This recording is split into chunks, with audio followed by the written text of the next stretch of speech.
Hello, my name is Cassandra Piñato, and I work in the Review and Adoption Unit in the Instructional Materials Division at the Texas Education Agency.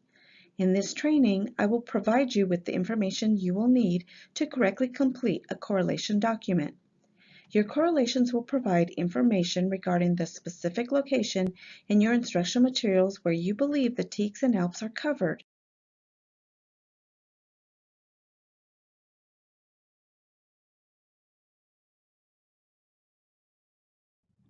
Before we begin talking about the correlation document, I want to review some important terms. A student expectation is directly related to the knowledge and skill statement and tells us what students should know or be expected to do. Each student expectation has been divided into smaller parts called breakouts. A student expectation is considered addressed only if each breakout is addressed. A citation is one specific example of content that covers one breakout. And finally, your correlations will contain citations that will show us where you believe your material addresses the student expectation.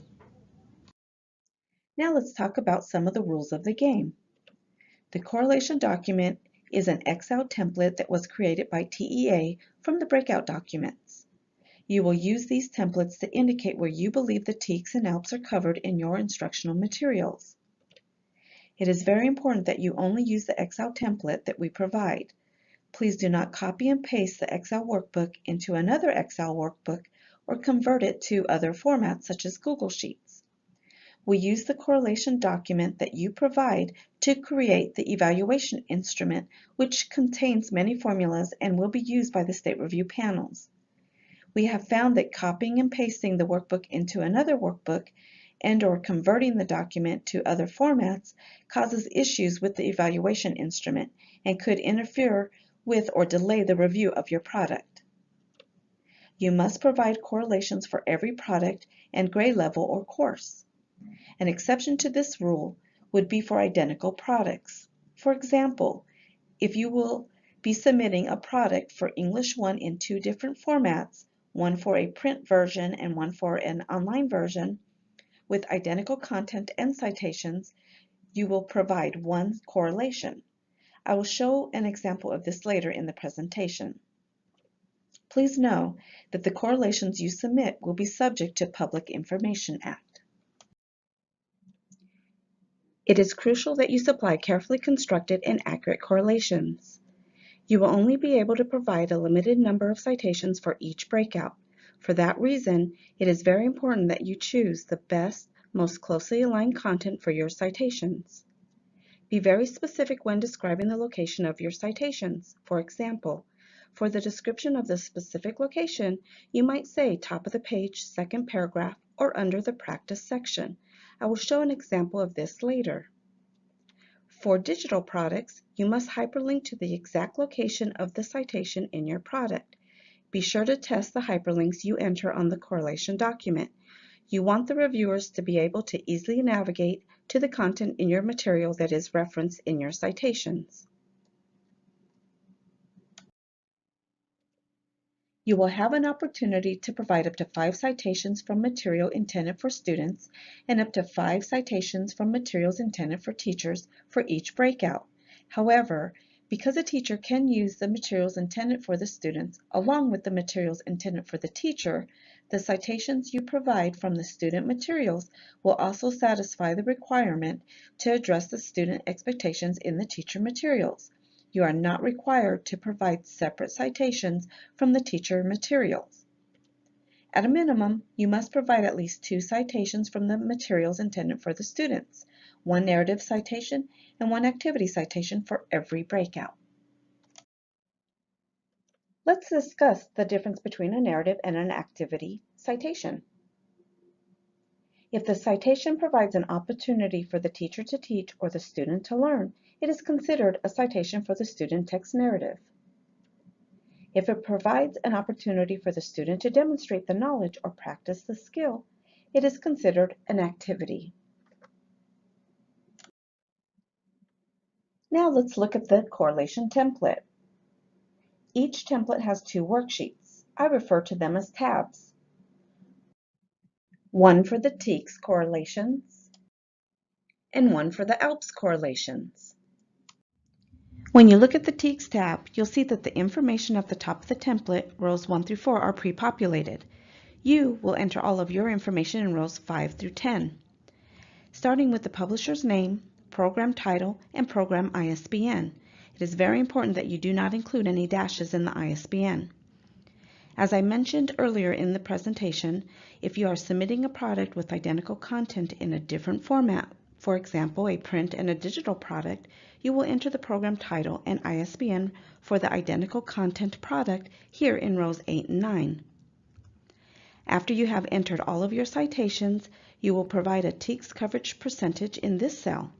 It is crucial that this number is accurate, as you will not have an opportunity to update it after you submit your final correlations. I will talk more about how to correctly calculate your percentage later in this presentation. Here is an example of how it will look at the top of the template once you fill it out. Rows 11 through 14 contain the general requirements and the introduction for the course. Please take some time to read through this section. The knowledge and skill statement is in column A. Although you are not providing citations for the knowledge and skill statements, it is important to read them because they help put the student expectation into context. The student expectations are in column B. Each student expectation has been divided into smaller parts called breakouts. These breakouts are in column C. Remember, for a student expectation to be considered addressed and counted towards your TEKS coverage percentage, each individual breakout associated with that student expectation must be sufficiently covered. For example, you'll see that the knowledge and skill statement is number 1. The student expectation is letter B. In this example, this student expectation has 2 breakouts, 1B1 and 1B2. Each of these 2 breakouts needs to be sufficiently covered with 1 narrative citation and 1 activity citation and accepted by the panel for this student expectation 1B to count towards your TEKS percentage. You will see that the item type in column D has been pre-populated. The first 5 rows of each breakout say student teacher. You can only cite content from the student material in these rows, but you will receive credit for the teacher material since the teacher uses both in the classroom. The next 5 rows are for citations that are only from the teacher material. It is not necessary to populate these rows if you feel that you have sufficiently addressed the breakout in the student material. Please do not provide duplicate citations in these rows because it is confusing to the reviewers. You will identify the citation type in column E. You will see that the first 2 rows for each breakout and item type are pre-populated with narrative and activity. Remember that a narrative is content that allows the student to learn or the teacher to teach, and an activity allows the student an opportunity to demonstrate the knowledge or practice the skill. It is a good idea to provide multiple narrative and activity citations for each breakout in case the reviewers reject your first citations. After your first 2 citations, you will need to identify the citation type by selecting narrative or activity from the drop-down menu. If you are intentionally leaving the rows blank because your product does not cover a breakout, we ask that you leave the citation type as none. Remember, you are limited to 5 rows for student citations and 5 rows for teacher citations, and you may only list 1 citation in each row. In column F, record the ISBN for the component where reviewers can find the content from your citations. Again, please do not include any dashes, and each component must have a unique ISBN. If you are providing an identical product in another format and your citations are identical, we ask that you enter the ISBN for the 2 identical components in the same cell. For example, if your product is digital and you have an identical print product and the citations are identical, you will enter the component ISBN for the digital component, then enter a hard return by clicking Alt-Enter after the ISBN, then type the ISBN of the print component. List the page or page numbers where the content can be found in column G. If your materials do not contain page numbers, you should provide some type of identifying information to help the reviewers locate the content. For your identical content components, enter the page number for the print component in column G and a hyperlink to the location in your digital component in column I. Column H is where you will give reviewers information about the exact location where your content can be found. Please be as specific as possible. For example, Learning Guide 1.3 Needs and Wants section. Column I is where you will insert a hyperlink to the exact location where the content can be found in your digital material. Users must be able to click on this hyperlink and be directed to the content you have cited within your material. When inserting a hyperlink, you will need to use the Insert Link function by selecting the Insert tab on the ribbon. Then you will click the link icon and paste the link into the address field and click OK. The hyperlink will be inserted into the cell. I know some of you want to copy your correlations from another document, but you must exercise caution when doing so because it can cause the cells to lock. When pasting, you need to use the Paste Special function in Excel. You will find this on the Home tab. Click the arrow below the word Paste and select Paste Special. In the Paste Special box, you must select Text and click OK. This will paste the text without any additional data that may be in the background. Now I want to spend some time talking about how you calculate your product's TEKS coverage. Remember, to be eligible for adoption, instructional materials must meet at least 50% of the required TEKS and 100% of the required ELPs.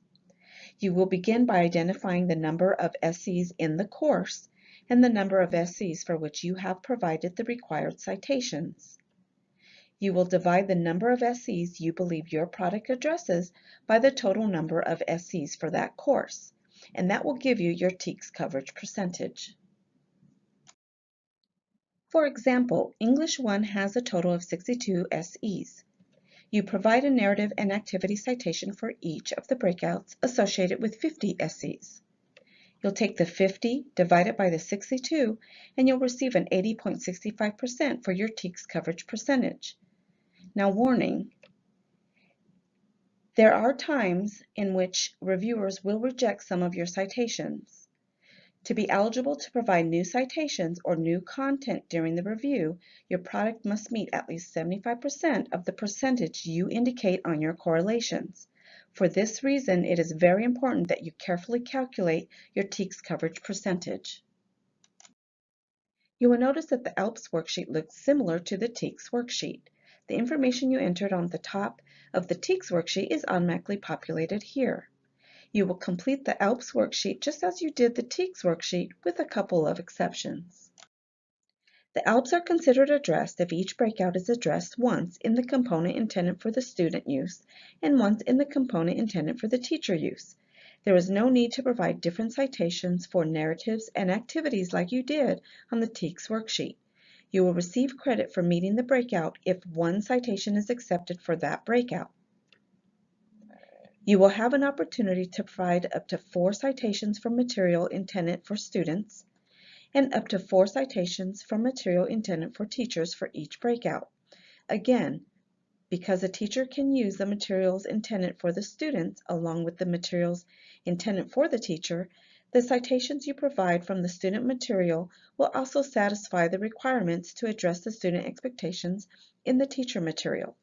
You are not required to provide separate citations for the teacher material. At a minimum, you must provide at least 1 citation from material intended for students for every breakout.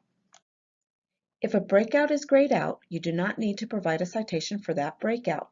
Please remember that your product must meet 100% of the required, not grayed out, ELPs to be eligible for adoption.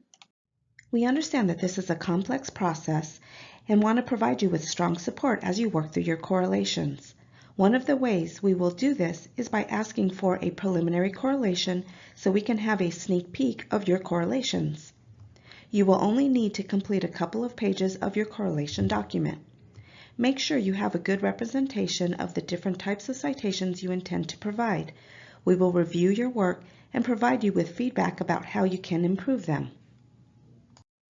You will need to email your preliminary correlations to TEA by 5 p.m. on Friday, February 22nd. However, if you have them ready sooner, don't wait, send them in. Your final correlations are due to TEA and the 20 ESCs by 5 p.m. on Friday, April 5th. The state review panels will use your correlations as their primary reference as they review your instructional materials to determine TEKS coverage. Providing poorly chosen or vague correlations could result in a product being determined ineligible for adoption. For this reason, it is very important that everyone involved in preparing your correlations read and fully understand all of the information in the Proclamation and the Publisher's Handbook. Both of these documents are available on the TEA website on the Publisher portal.